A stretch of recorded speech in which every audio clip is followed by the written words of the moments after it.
Está começando agora Descubra Seu Cão, com Gelson Leite. Obediência e educação. Qual a diferença? As emoções e comportamentos caninos. E instinto. Alô? Oi, por favor, eu tenho um cão. Ele é muito danado.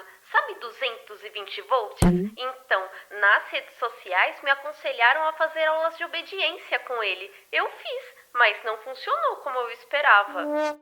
E nem poderia. Assim como você, muitos tutores dizem que fizeram obediência com seus cães e que eles obedecem aos comandos. Mas só até verem outro cão, uma criança brincando com uma bola, alguém que eles não conhecem se aproximar. Se um carro passar, então... Tem até os que só de ouvir um trovão saem correndo. E não adianta chamar, gritar, espernear. Eles ignoram completamente os tutores. Parece que você tá falando do meu cachorro. É que isso é muito comum. A obediência é apenas uma das ferramentas da educação canina. Usada individualmente, ou seja, sem uma correta interpretação de sua utilidade, não implantará nada além do que chamam de truques circenses. Enfim, o máximo que o cão aprenderá serão ações simples como sentar, deitar, dar a pata, cumprimentar, rolar, fingir de morto e por aí vai. Já a educação não. Ela tem como princípio ensinar regras de conduta aos cães. E como isso acontece? Com conhecimento sobre eles. Quem são? O que os move, como enxergam e interpretam o mundo ao redor, como interagem, agem e reagem às mais diversas situações e ambientes, como se comunicam, necessidades primárias, raças, principais aspectos morfológicos, temperamentos, aptidões para trabalhos, os efeitos da interferência humana no desenvolvimento de suas capacidades físicas e mentais e muito mais. Somente assim será possível identificar suas emoções e, a partir daí, buscar a origem de comportamentos indesejados. Por isso, quando tutores me perguntam por onde devem começar para prevenir ou corrigir maus comportamentos caninos, eu respondo: comecem pelas emoções, as de seus cães e as suas. Afinal, comportamentos nada são além de reações a emoções. Como assim? Então cães têm sentimentos, certo? Cães são animais especiais. Não há em todo o planeta outro que demonstre tanto apego pelo homem. Mas isso significa que eles têm sentimentos e os interpretem racionalmente como nós? Ou simplesmente personificamos nossos cães, ou seja, buscamos o que sentimos em nossos amigos de quatro patas?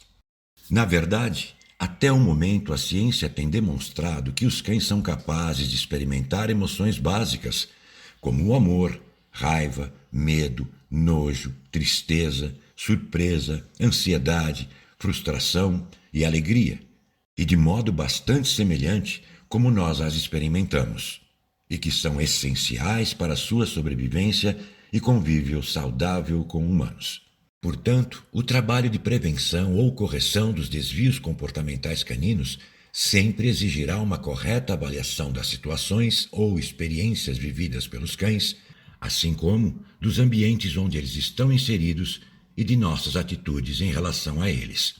Desse modo, podemos contribuir para o equilíbrio emocional de nossos cães, tendo atitudes corretas e sempre voltadas à liberdade de manifestação de seu comportamento natural.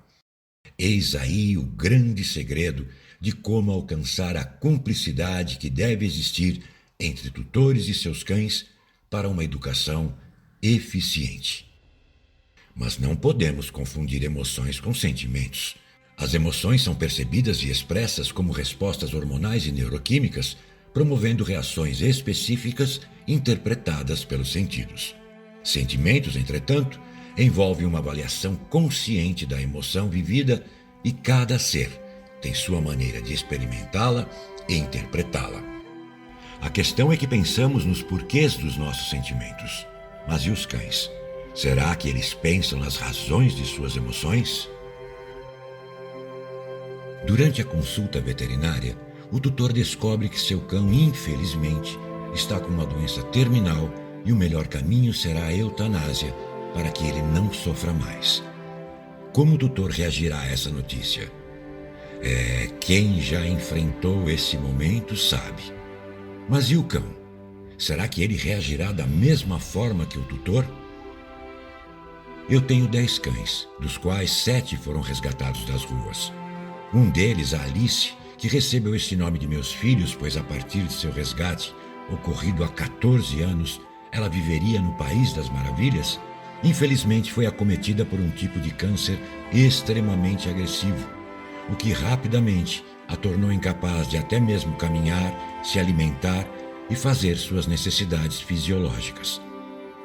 Quando recebi a notícia que nada poderia ser feito para curá-la e evitar seu sofrimento, perdi o chão.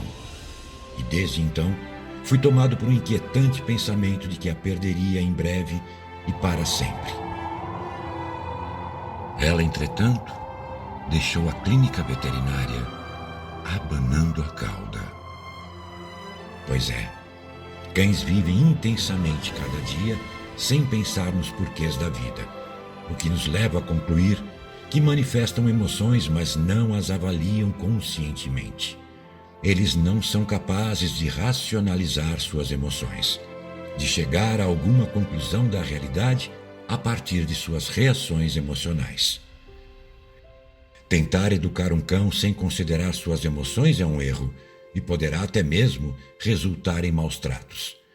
Portanto, é fundamental que o tutor possua bons conhecimentos sobre os cães e esteja atento a tudo, de modo a preservar o bom equilíbrio emocional de seu melhor amigo.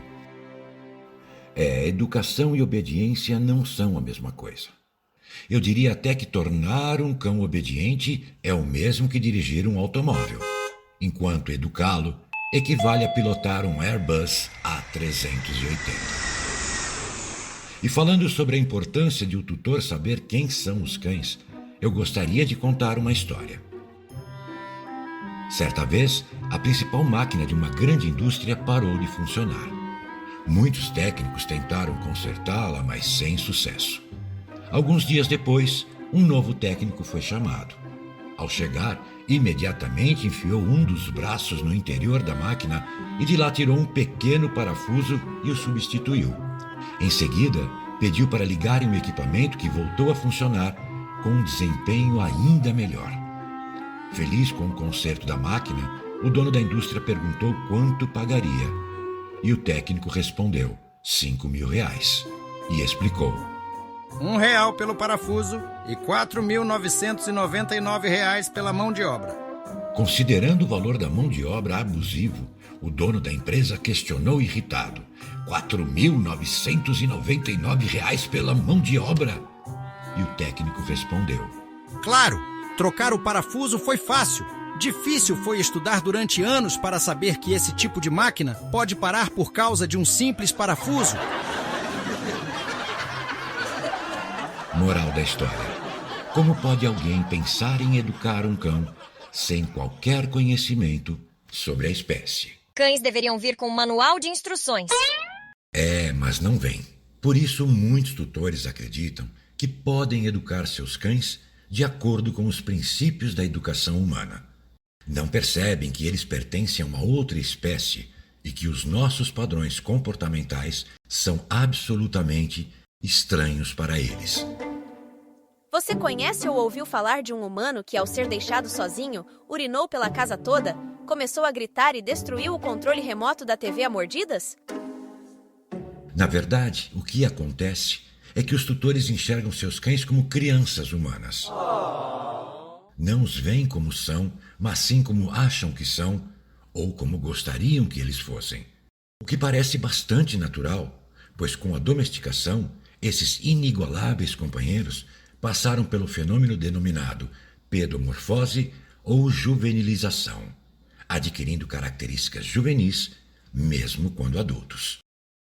Bem, a partir daí, imaginam que é possível padronizar o comportamento desses nossos amigos, tendo como base valores e comportamentos humanos. Eis aí a razão de as redes sociais estarem lotadas de tutores perguntando como corrigir os maus comportamentos de seus fiéis companheiros. Lembro que o fato de alguém ter vivenciado um determinado problema comportamental com o seu cão não o torna um especialista.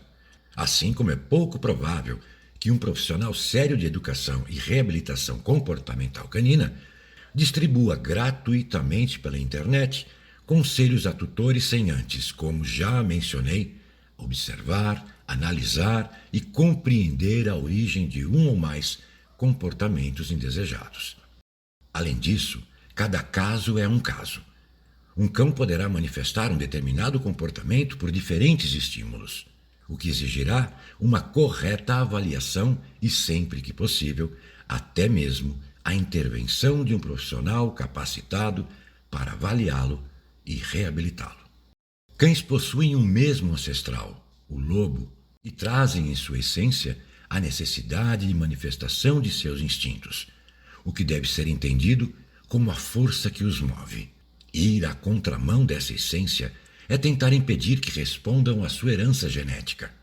O que estou dizendo é que não se pode negar, tentar impedir ou transformar o que eles são. Conviver com cães significa adaptar-se à sua natureza, assim como eles se adaptaram à natureza humana. A busca por caminhos nem sempre confiáveis pode colocar em risco o bem-estar e a sanidade mental dos cães e, consequentemente, a credibilidade do amor que os tutores dizem sentir por eles. Melhor do que depender das redes sociais para tentar obter respostas sobre as razões dos desvios comportamentais caninos é saber quem eles são. Certa vez, um amigo me enviou uma postagem bastante realista que definia com impecável bom humor a confiabilidade de informações obtidas na internet. Eis aí o conteúdo. Vamos ouvir. Nem tudo o que você encontra na internet é verdadeiro. Machado de Assis.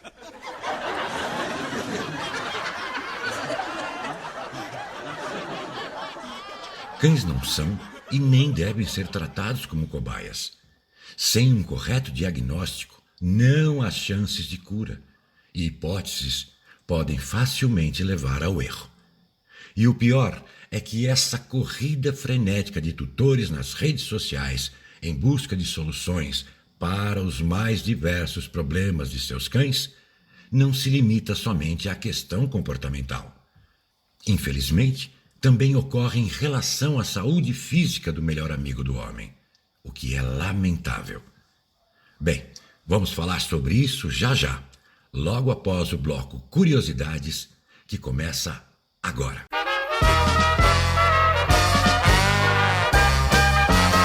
Você sabia? Você sabia que com a domesticação, os cães desenvolveram músculos especiais ao redor dos olhos e que isso faz parte de uma estratégia evolutiva de comunicação desses nossos amigos? Através desses músculos, os cães conseguem mover as sobrancelhas e ampliar os olhos, como fazem os bebês humanos, desencadeando uma reação protetora nas pessoas. Daí, o olhar cativante dos cães.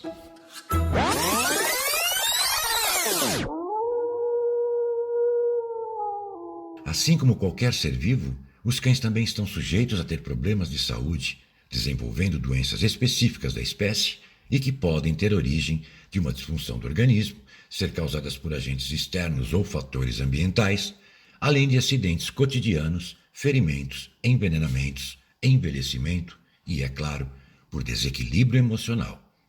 Infelizmente, tenho encontrado na internet, especialmente em grupos das redes sociais, inúmeros tutores fazendo perguntas tais como: o que pode ser? O que devo fazer? Alguém já passou por isso? Algum remédio para indicar? Ignorando completamente a necessidade de um diagnóstico e tratamento corretos para cada caso, o que somente pode ser oferecido por um médico veterinário. Esses tutores esquecem ou não sabem que um mesmo sintoma pode ter origens e níveis de gravidade diferentes, exigindo tratamentos específicos, e isso poderá prorrogar o sofrimento e até colocar em risco a vida de seus cães. Ora, hoje as expressões membros da família e filhos têm sido muito utilizadas por milhões de tutores referindo-se aos seus cães. E fica aqui uma pergunta. Se um membro da família, um humano, adoecer, você o leva ao médico ou pergunta na internet o que fazer? Portanto, quando os cães adoecem, não se deve esquecer que veterinários são imprescindíveis.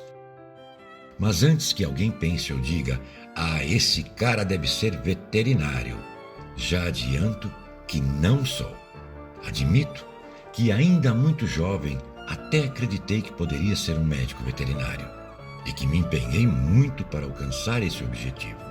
Mas mesmo depois de tanta luta, desisti. Definitivamente, eu não havia nascido para suportar a dor, o sofrimento e morte do ser que tanto me inspirou a escrever a minha história como educador canino. Em outubro próximo, será lançado em todo o Brasil meu livro, Cães, Só Amor Não Basta.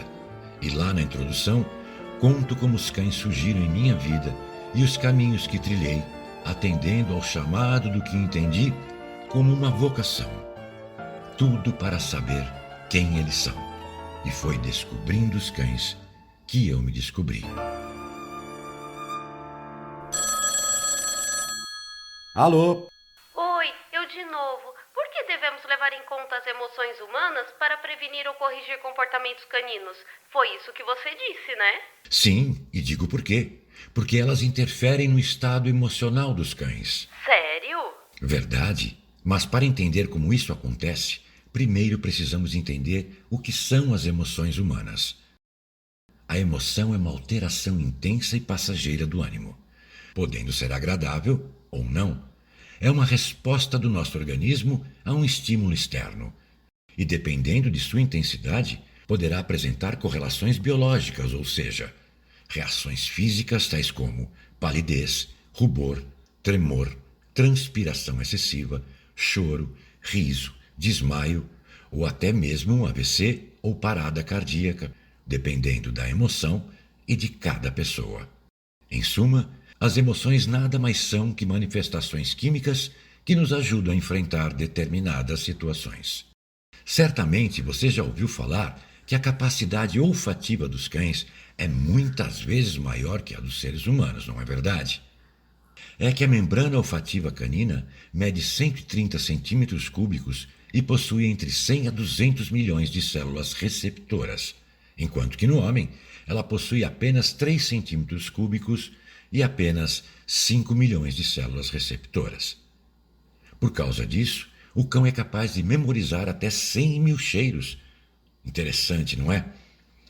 Assim, podemos dizer que o focinho governa o cérebro canino e que o olfato é para os cães o que a visão é para os humanos. Usando o olfato, os cães podem naturalmente observar e reconhecer ambientes, trocar informações com seus congêneres e humanos, sentir o cheiro do perigo e antecipá-lo, identificar pessoas. Enfim, é por meio da captação dos cheiros que os cães percebem ambientes e interagem com o mundo ao redor, satisfazendo suas necessidades físicas e principalmente cognitivas ou mentais. E fazem isso captando o cheiro de hormônios, feromônios, substâncias metabólicas, secreções sebáceas e sudoríparas. É a chamada comunicação química. Por isso, ao detectarem um determinado odor, os cães imediatamente entram no modo de rastreamento e, a partir daí, nada parece ter o poder de dissuadi-los da missão de localizar sua origem, nem mesmo os insistentes apelos de seus tutores. A excitação provocada em cães como resposta a odores é bastante perceptível, até mesmo para os menos atentos às manifestações comportamentais caninas. Evidentemente, inibir essa conduta natural dos cães não é algo simples, pois seria o mesmo que ir à contramão da natureza canina e também da grande influência da seleção das raças realizada pelo homem. Mas além de absolutamente natural, é extremamente útil quando enxergamos nesse poder sensorial canino a possibilidade de realização de importantes serviços que tanto beneficiam a sociedade humana, como a detecção de doenças, a presença de entorpecentes, busca por pessoas perdidas ou sob escombros, etc. Mas o mais impressionante é que os cães conseguem até mesmo sentir o cheiro das emoções humanas. É verdade. Eles são capazes de reconhecê-las reagindo positiva ou negativamente. Assim, é possível afirmar que os sentimentos humanos interferem no modo de reagir dos cães, tornando-os sempre sujeitos aos nossos humores.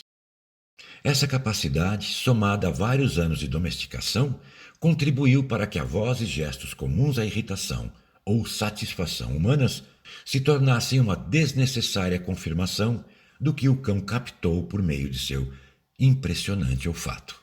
Nesse caso, se os cães pudessem falar com palavras, diriam aos seus tutores: Não precisa gritar, não. Eu já sei que hoje você acordou de ovo virado.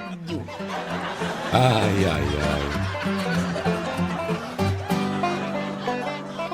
Martha, my dear, though I've spent my days in conversations, please remember me. E por falar em cães e emoções, que tal também falar um pouco sobre até onde o amor que sentimos por esses animais incríveis pode nos levar?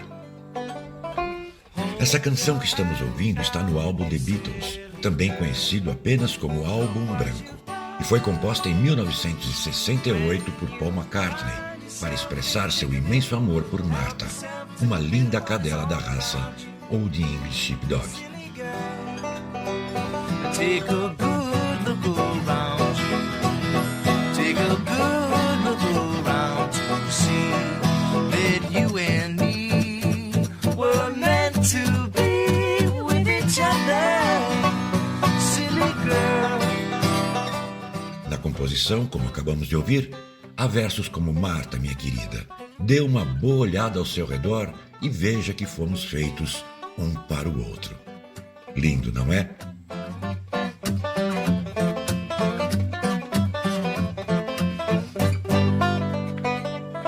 Hold your hand out, you silly girl. Look what you've done. When you find yourself in the thick of it, help yourself to a bit of what is all around you. Silly girl. Não há como não amar os cães.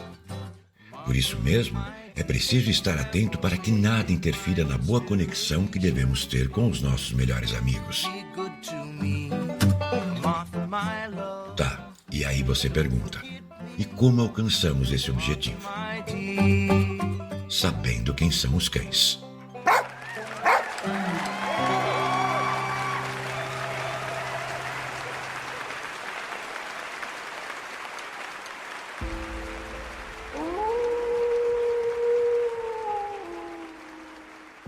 Muito bem. Agora há pouco, falei que os cães têm em sua essência a necessidade de manifestação de seus instintos. Mas o que é o instinto? O instinto é definido como o comportamento espontâneo, inconsciente e imutável de uma determinada espécie. É também chamado de memória primordial ou memória primitiva.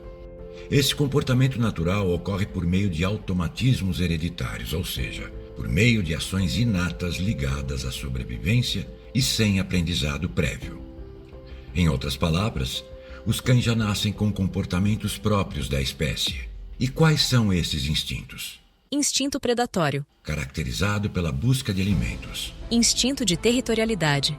Voltado à proteção ou defesa de seu espaço físico e tudo o que é fundamental para a manutenção da matilha, como água, alimento, abrigo, fêmeas, filhotes, enfim. Instinto reprodutivo. Ou de perpetuação da espécie, bem mais acentuado nos membros adultos do grupo social. Instinto lúdico. Tem por finalidade o aprendizado da posição hierárquica de cada indivíduo, manifestando-se principalmente nas divertidas brincadeiras dos filhotes. Instinto de fuga. Para a preservação do indivíduo e, consequentemente, da espécie. E, por fim, Instinto gregário. conhecido também como instinto dos laços sociais, que visa estabelecer posições e funções de cada um dos membros do grupo social. Muitos tutores, assim como participantes dos workshops e cursos de formação e aperfeiçoamento de educadores caninos que realizo, me perguntam se os instintos podem ser controlados. Sim, podem, Um cão poderá abandonar a ação instintiva para atender ao chamado de seu tutor, por exemplo. Mas será que isso significa que o treinamento precede o instinto? Não. Tentar anular o instinto por meio de treinamento é ir contra a memória primordial da espécie. O que podemos fazer é aproveitar o comportamento instintivo a nosso favor. E por falar nisso, você sabia que a seleção que definiu as raças caninas, visando explorar suas habilidades naturais, não alterou os instintos primitivos? Na verdade, eles apenas foram geneticamente amplificados ou parcialmente amputados, visando estimular e ajustar funções específicas, como, por exemplo, a raça Dachshund. Pernas curtas, aparelho sensorial olfativo superior ao auditivo, exatamente para inibir a captação de sons capazes de interferir no progresso durante a caçada. Outro exemplo é a raça Border Collie. Selecionada para pastoreio, teve o chamado padrão motor silenciado, ou seja, a sequência de predação definida como busca, perseguição, apreensão, execução e consumo foi parcialmente amputada para que os exemplares da raça pudessem desempenhar corretamente a função de pastoreio ou apartação. Em outras palavras, a execução e o consumo foram retirados. Esses instintos modificados são chamados de instintos secundários ou aprimorados pelo homem. Isso explica porque há cães que, ao ver a presa fugir, se acalmam, enquanto alguns mantêm a sequência de predação até alcançá-la e matá-la. O meu cão corre atrás de tudo o que se move. Por que ele faz isso? Impulsos, ou seja, respostas ou reações a certos estímulos internos ou externos, sempre com o objetivo de preencher um instinto ou uma necessidade. Assim é possível entender que o impulso dispara o instinto. O impulso dispara o instinto. Por exemplo, o que leva um cão a perseguir, agarrar e sacudir com a boca tudo que se assemelhar a uma presa é o instinto de predação. E o movimento é o elemento estimulador ou impulso. Isso ocorre porque a domesticação não eliminou o instinto de predação dos cães, mesmo com todas as suas necessidades supridas, ou quase todas elas. Os impulsos podem ser heterófilos, ou seja, recheados de altruísmo, o que podemos perceber em algumas das qualidades caninas, como vigilância, submissão ao homem, fidelidade, confiança, docilidade. E podem ser também egofílicos, ou voltados meramente à sobrevivência, como luta, defesa, alimentação, procriação, etc. Então cães podem adquirir outros impulsos? Sim, porque eles podem memorizar suas próprias experiências ou lições recebidas. Mas esse é um assunto para outro episódio. Quando comecei a criar meu podcast, pensei: vou ensinar aos tutores como corrigir comportamentos indesejados de seus cães. Algo como faça assim e pronto. E foi aí que me vi diante da realidade da palavra corrigir, que significa dar a forma correta, consertar, refazer de modo a retirar os erros, o que me fez abandonar imediatamente a ideia de apenas robotizar tutores, ou seja, de ensiná-los a corrigir os maus comportamentos de seus cães sem saber sua origem. Afinal, quando conhecemos o porquê de um problema, mais do que saber como corrigi-lo ou depender de alguém para isso, nos tornamos também capazes de preveni-lo, até que a ação de corrigir não seja mais necessária.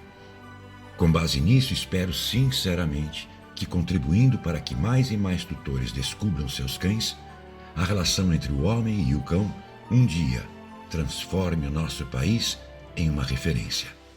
Somente assim será possível impedir que a tão falada, mas pouco praticada posse responsável continue se mostrando absolutamente eficiente na multiplicação de cães abandonados.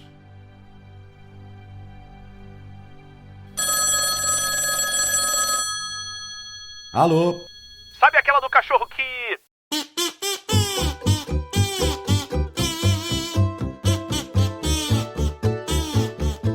Acredita que hoje um vizinho reclamou que meu cão está correndo atrás das pessoas de bicicleta?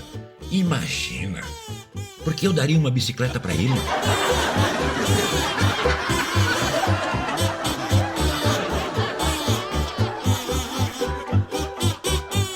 Dois tutores caninos se encontram na rua e um deles diz: "Você sabia que o meu cão é tão inteligente que consegue até ler jornal?"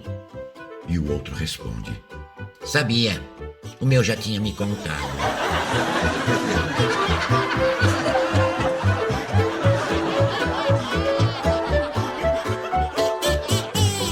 Aí um cão diz para o outro: Nunca desista de seus sonhos. Se acabarem na padaria perto de sua casa, procure outra.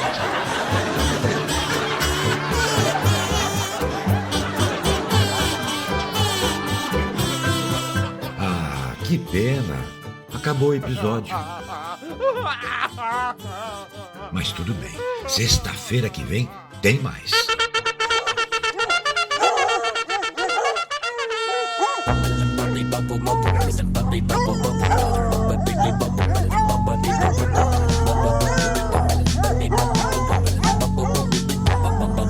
E no próximo episódio de Descubra Seu Cão, o tão falado amor incondicional canino, etologia, mudança de atitudes e muito mais. Até lá! Bora pra casa, molecada. Acabou o episódio. Bora, vamos. Vamos. Vambora. Vamos. Bora pra casa, molecada.